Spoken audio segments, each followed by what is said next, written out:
ត់អនដែត្រសែតាមស្ទឹងទូកជីវិតគ្មានទីពឹងពេលនឹងបានជួបកំពងទូកគ្មានទីចំណតសុំចតនៅក្បែរឆោមយងព្រោះសម្រងធ្វើឲ្យបងលងចិត្តជាប់ជុងក្នុងទ្រង់ស្នេហាធ្វើល្អរាល់ថ្ងៃឲ្យថ្លៃដឹងចិត្តនៅមិនដឹងពីវមិត្តនាងគិតបងឬយ៉ាងណាអូននៅតែប្រងើយហើយឆ្លងឆ្លើយដាក់បងធម្មតាតើជាតិនេះរៀមមានវាសនាបានបុព្វាជាគូឬទេបេះដូងងោអាសូរដល់បងខ្លាំងផងស្នេហ៍គ្មានបំណងចង់បានអ្វីពីមាសមេដឹងថាដួងចិត្តមានរូបវមិត្តហើយនឹង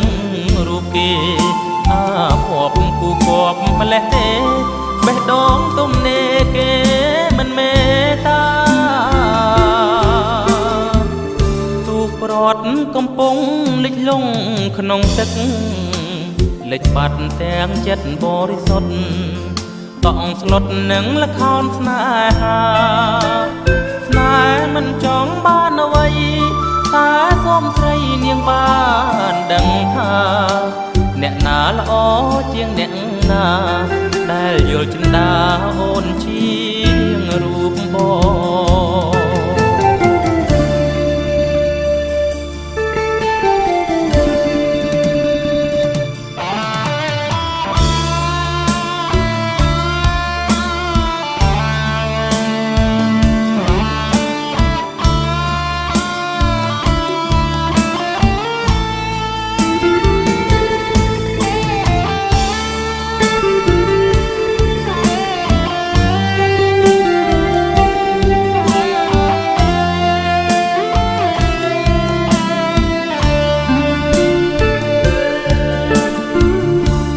ប្រត់កំពុង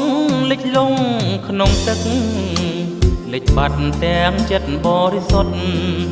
តង់ស្លុតនឹងល្ខោនស្នេហា